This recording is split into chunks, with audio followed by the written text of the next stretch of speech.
Después de haber estudiado este diario de Jonás, por decirlo así, junto a usted, estoy más convencido que a Jonás le hubiera gustado terminar con el capítulo 3.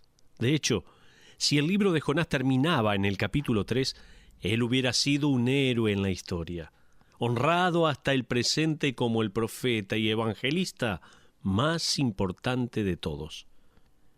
En 40 días de predicar, una nación entera se arrepintió y siguió a Dios. Y no se trata de una nación cualquiera, se trata de los temerosos ninivitas, cuya crueldad e idolatría era conocida en todo el mundo. El mundo de aquella época se conmocionaría con las noticias. Desde el ciudadano más común hasta el rey, todos se han arrepentido y se han aferrado a la misericordia de Dios. Esto es algo maravilloso. Si Jonás hubiera vivido en nuestra época y una nación se hubiera convertido así, hubiera sido portada de todos los diarios, se le hubiera pedido todo tipo de consejos en una vasta cantidad de temas bíblicos. Evangelistas y pastores pagarían cualquier cosa por predicar el bosquejo de su mensaje. Hasta los medios seculares hubieran entrevistado a Jonás. Si una nación se hubiera arrepentido y Jonás viviría en nuestros días, habría avivamientos por todo el mundo siguiendo los mismos métodos y personas aparecerían con pancartas de avivamiento como el de Nínive por esta semana. También se publicarían libros con los siguientes títulos: Sermones efectivos para evangelistas efectivos, Estrategias para alcanzar a los inalcanzables, o tal vez Cómo ganar para Cristo una ciudad entera en 40 días o menos. Y desde luego, estos libros se venderían como pan caliente. Si esto hubiera sucedido en la actualidad, Jonás sería invitado a programas de radio y televisión que hablarían acerca de los entretelones. Aparecerían artículos enteros acerca de la reunión que Jonás tuvo con el rey de Nínive y las cenas de gala con la alta sociedad asiria. Sin duda, Jonás sería votado personaje del año por la revista más importante y recibiría el Premio Nobel de la Paz. También, las avenidas más importantes de Samaria llevarían su nombre. El pueblo natal de Jonás se llenaría de turistas. Negocios venderían todo tipo de souvenirs, incluyendo trajes de baño con la cara de Jonás. También se erigirían 2 estatuas de Jonás en Jope, una con la placa de bronce con la leyenda «Aquí se subió Jonás a la embarcación», y otra diría «Este es el lugar donde se presume que Jonás fue vomitado por el pez». También las librerías cristianas tendrían un figurín de Jonás de tamaño real para que la gente se pudiera sacar fotos junto al gran profeta. ¡Oh! Piensen todas estas posibilidades. Evidentemente, esto no sucedió en las iglesias de nuestros países. Afortunadamente, ninguna de estas cosas sucedieron ni van a suceder en la vida de Jonás, ya que falta un capítulo más en este libro, y puede que para Jonás mismo este libro tenga un capítulo de más. En realidad, es típico de Dios el registrar el resto de la historia, la parte de la historia que protege a Jonás, para que éste no se transforme en una celebridad. Dios va a mantener a Jonás en la categoría de vaso de barro que él usó para su gloria y no para la propia gloria de Jonás. La verdad es que la Iglesia en la actualidad hace de los santos superestrellas. Tenemos demasiadas celebridades y pocos vasos de barro. Por esta razón pienso que el último capítulo es el más importante de todos. Es el más necesario porque Dios va a hacer algunas preguntas muy interesantes que cada uno de nosotros debe responder en privado. En este capítulo, Jonás va a recibir 3 preguntas de parte de Dios.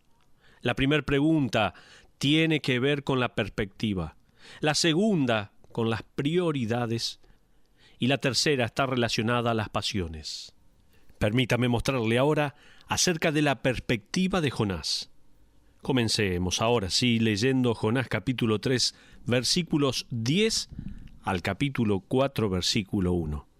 Dice la palabra de Dios: y vio Dios lo que hicieron, que se convirtieron de su mal camino y se arrepintió del mal que había dicho que les haría y no lo hizo.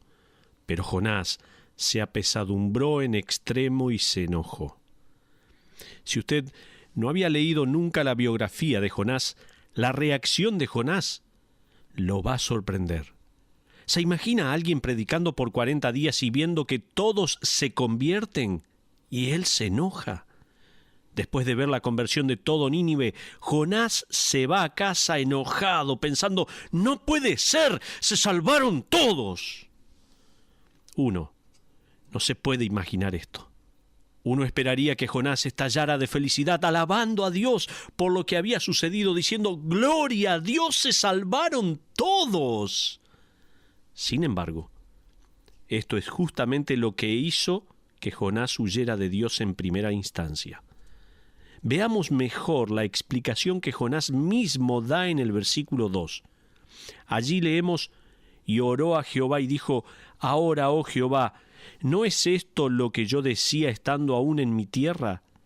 Por eso me apresuré a huir a Tarsis, porque sabía yo que tú eres Dios clemente y piadoso, tardo en enojarte y de grande misericordia, y que te arrepientes del mal. En otras palabras, Jonás se había rehusado a ir a Nínive, no por temor a lo que él estaba escuchando, sino porque temía que todos sí escucharan el mensaje. Jonás odiaba a los ninivitas tanto como los ninivitas odiaban a los judíos. Ellos eran los enemigos de su pueblo. Jonás es un compatriota, un defensor de Israel y de la creencia de los israelitas que Jehová solo les pertenece a ellos. Estoy de acuerdo con lo que dice Warren Wiersbe, que escribió diciendo así: los amigos judíos de Jonás en su pueblo natal querían ver a todos los asirios muertos, no solo a los habitantes de Nínive. Cuando los amigos de Jonás se enteraron que Dios salvó a Nínive de su ira por medio de la predicación de Jonás, seguramente lo habrían considerado un gran traidor. Esto es lo que dice Warren Wiersbe. Entonces, no es de maravillarse que Jonás ore en el versículo 3 diciendo, ahora pues, oh Jehová, te ruego que me quites la vida, porque mejor me es la muerte que la vida. Se lo puede imaginar. Jonás prefiere morir antes de no poder salirse con la suya. Warren Wiersbe dijo lo siguiente al respecto: Jonás oró su mejor oración en el peor lugar, el estómago del pez, y oró su peor oración en el mejor lugar, durante el avivamiento de Nínive. Su primera oración salió de un corazón quebrantado, la última de un corazón enojado. ¡Cuánta verdad hay en estas palabras de Warren Wiersbe! Entonces, Dios le hace una pregunta a Jonás y nos permite escucharla. Dios le dice, ¿haces tú bien en enojarte tanto? Esta es la pregunta de la perspectiva. Jonás, estamos presenciando el mismo avivamiento. Yo estoy alegre y las huestes celestiales se regocijan, pero tú te enojas más y más con el correr del tiempo. Jesucristo miró a la ciudad de Jerusalén en Lucas 19:41 y lloró. Pablo caminó por Atenas, donde las ciudades estaban llenas de estatuas de dioses, y se alarmó y se preocupó por las almas de esa ciudad. Dice Hechos capítulo 17, versículo 16. Jonás mira a la ciudad de Nínive y se enoja porque Dios le mostró misericordia. Dios prácticamente dice, escucha, Jonás, estamos mirando a la misma situación, pero tenemos dos perspectivas distintas. ¿Cuál te parece que es la razonable? Ahora, ¿notó usted toda la teología que Jonás explayó en el capítulo 2? Él dijo, Señor, sé mucho acerca de ti. Sé que eres un Dios compasivo, lleno de gracia, tardo para la ira, amable y misericordioso. Sin embargo, eso no afectó la perspectiva de Jonás. Esto ciertamente no afectó sus emociones. Jonás no quería que la verdad controlara su vida. Jonás podía citar la verdad, pero él no quería vivirla. ¿Se imagina a alguien aceptando a Cristo y luego diciendo, oh no, espero que esa persona no crea también? Esto Es exactamente lo que Jonás hace, fíjese en el versículo 5.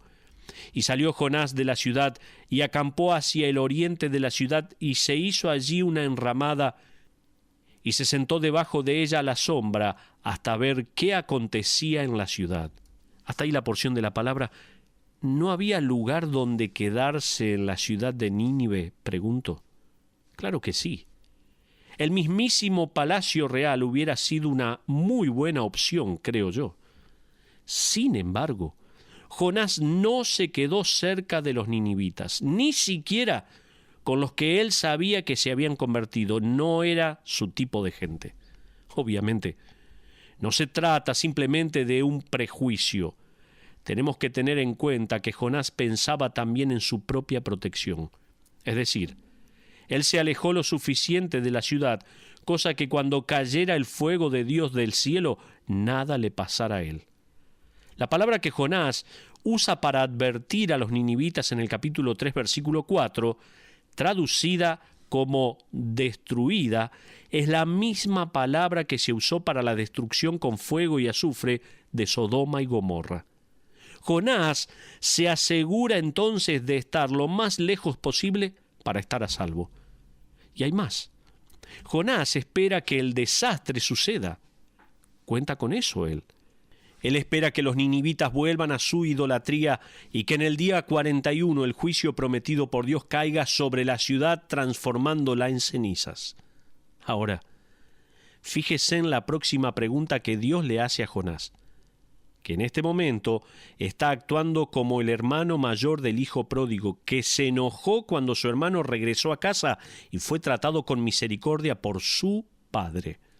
Fíjese lo que dice Jonás 4:6. Por favor, vaya conmigo a ese pasaje, Jonás 4:6.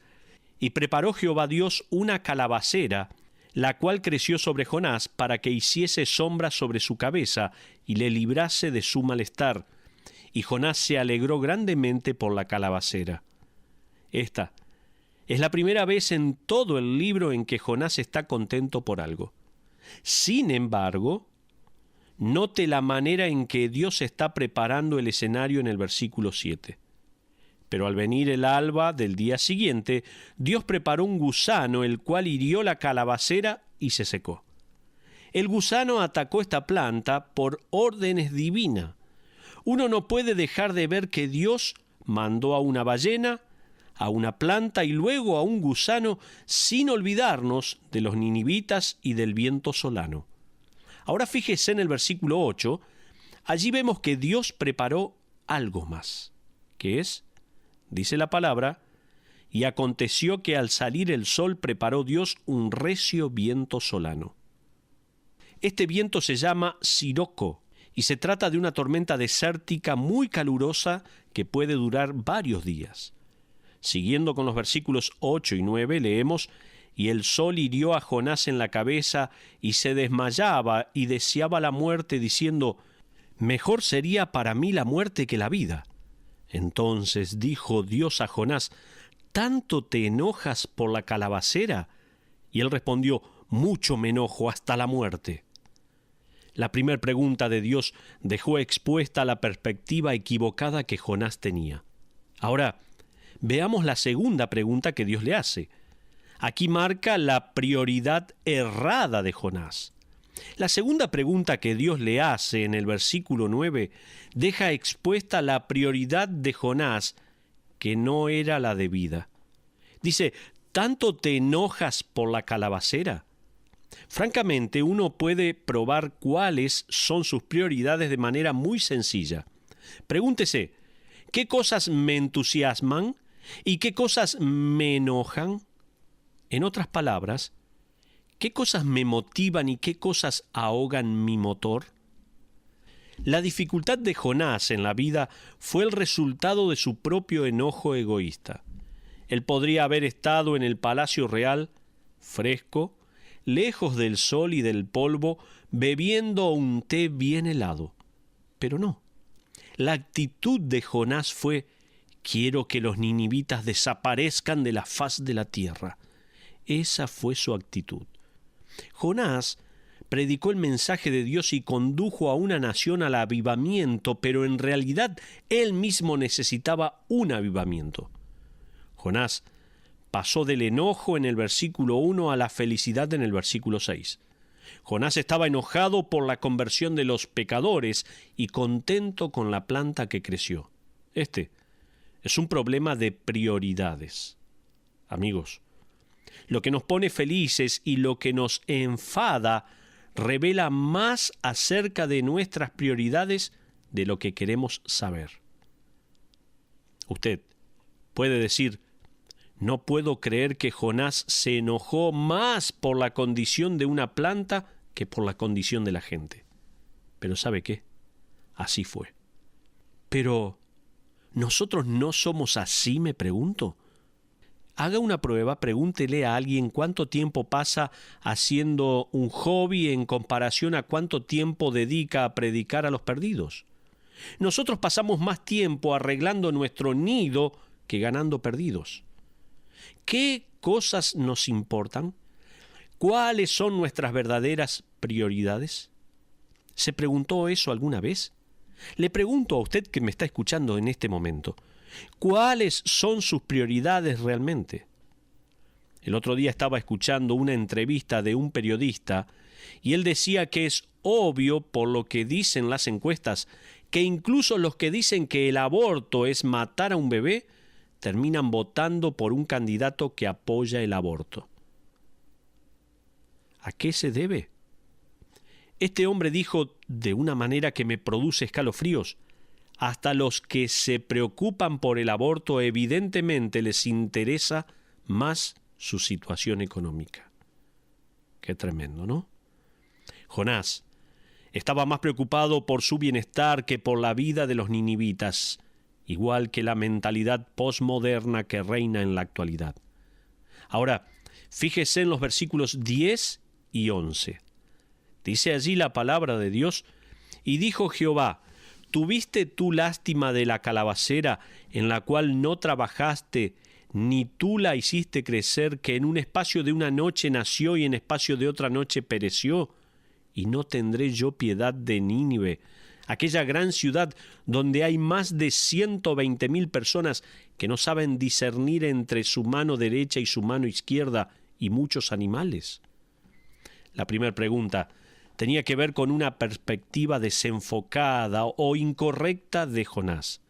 La segunda pregunta tenía que ver con una prioridad errada. Ahora vamos a ver cuál es la última pregunta. Hablé de la pasión equivocada de Jonás. La última pregunta en Jonás 4:11 tiene que ver con la pasión equivocada de Jonás. Dicho de otra manera, ¿no me compadeceré yo de Nínive? ¿No haría algo por ellos?, está diciendo Dios. Jonás tenía que aprender la diferencia entre lo que perece y lo que permanece.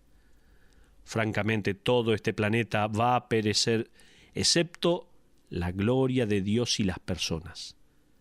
Fíjese lo que Dios le indica a Jonás, lo que le resalta acerca de los ninivitas en el versículo 11. Hay más de 120,000 personas que no saben discernir entre su mano derecha y su mano izquierda, dice Dios. Algunos eruditos bíblicos dicen que esta es una referencia a niños, personas que no saben la diferencia entre la mano derecha y la mano izquierda. Es probable. Quizás Dios esté diciendo que su juicio le quitaría la vida a más de 120,000 niños. Por otro lado, yo creo que esta es una referencia a la gente que vive dentro de los muros de la ciudad, o sea, los que viven en la ciudad misma y no en los suburbios en los que habitaban más de 500,000 de personas. Dios está diciendo: escucha, Jonás, estas personas están terriblemente confundidas en su idolatría. Ellos ni siquiera pueden diferenciar la mano derecha de la izquierda. Pero, ¿qué quiere decir Dios con esto? En la Biblia, la mano izquierda es un lugar de ceguera espiritual y ruina. Jesucristo dijo en Mateo 25:33, y pondrá las ovejas a su derecha y los cabritos a su izquierda. En Marcos 16:19 leemos que Cristo ascendió a la diestra de Dios. Gálatas 2:9 habla de nos dieron a mí y a Bernabé la diestra en señal de compañerismo. En el Salmo 73:23 David se regocijó diciendo: con todo, yo siempre estuve contigo, me tomaste de la mano derecha. La mano derecha significa todo lo que es bueno y efectivo, y la mano izquierda se refiere al compromiso moral y al juicio venidero. Dios básicamente le está diciendo lo siguiente a Jonás: estas personas están tan confundidas que no pueden distinguir entre lo bueno y lo malo. No tienen parámetros morales, están vagando sin guía moral, haciendo lo que les parece que tiene sentido y nada más. Están completamente confundidos. Es lo que Dios está diciendo. ¿No nos vamos a interesar en aquellos que están perdidos? Jonás, ¿no tendré yo compasión de toda esta gente y su ganado?, le está diciendo Dios. No sabemos cuál fue la respuesta de Jonás. A mí me gustaría pensar que fue la respuesta adecuada y que Jonás regresó a Nínive y comenzó a ser discipulados y a enseñar la palabra de Dios a todos aquellos recién convertidos. Al parecer, eso fue lo que ocurrió. De hecho, la zona de Mosul, en Irak, se la conoce como la colina de Jonás. De hecho, en esa ciudad hay creyentes hasta el día de hoy, y recordemos que se trata de una región islámica. Pero vayamos a hacer una conclusión. Ahora, antes de terminar nuestro estudio, quiero referirme a aquel que es más grande que Jonás. En Mateo capítulo 12, versículo 41, nuestro Señor dijo esto: los hombres de Nínive se levantarán en el juicio con esta generación y la condenarán, porque ellos se arrepintieron a la predicación de Jonás, y he aquí más que Jonás en este lugar. ¿Sabe? Jesús es mayor que Jonás. Los ninivitas se arrepintieron con la predicación de Jonás, pero Jerusalén no se arrepentiría con la predicación de Jesús, que era mucho más que Jonás. Entonces, ¿cómo es Jesús mayor que Jonás? Ambos eran judíos y ambos eran profetas. No obstante, Jonás era hombre, pero Jesús era el Dios hombre, dice Juan 1. Jonás predicó el mensaje de juicio, Jesús predicó el mensaje de arrepentimiento y salvación, dice San Juan capítulo 3. Jonás casi muere por sus pecados, Jesús murió voluntariamente por los pecados de todo el mundo, dice 1 Juan 2. El ministerio de Jonás fue en una ciudad, el mensaje de Jesucristo dará vuelta al mundo, dice Apocalipsis 19. También la obediencia de Jonás no fue de corazón. Jesús siempre hizo lo que le agradaba al Padre, dice San Juan capítulo 8. Jonás no amaba a las personas a las que fue a rescatar. Jesús tuvo compasión por los perdidos y vino a buscarlos y a salvarlos, dice Lucas 19. Jonás esperó fuera de la ciudad, deseando que Dios no perdonara a nadie. Jesucristo fue crucificado fuera de la ciudad, orando al Padre para que perdonara a aquellos que lo odiaban, dice Lucas 23. Jesucristo es mayor que Jonás en millones de otras cosas. Eso debe darnos más razón para seguirlo. Así que este libro termina con una pregunta para Jonás. En realidad, varias preguntas. Son preguntas que cuestionan nuestra perspectiva, nuestras prioridades y nuestra pasión. Nosotros no podemos responder por Jonás, pero sí podemos responder por nosotros mismos. Démosle a Dios la respuesta adecuada, que es: obedezcámosle al igual que el viento, la ballena, la planta y los ninivitas. Respondamos al mandato de Dios: heme aquí, utilízame, moldéame, envíame. No quiero ser el hijo pródigo y tampoco quiero ser como su hermano. Señor, permíteme obedecerte como lo hizo el gusano, el pez, y con eso estaré conforme. Ahora, al dejar el diario de este profeta pródigo, vemos que el héroe de esta historia no es Jonás, y jamás lo será usted ni yo. No hay necesidad de tener una foto de Jonás o su autógrafo. El héroe es nuestro Dios misericordioso, compasivo y lleno de gracia. A Él sea la gloria y la honra por los siglos de los siglos. Amén.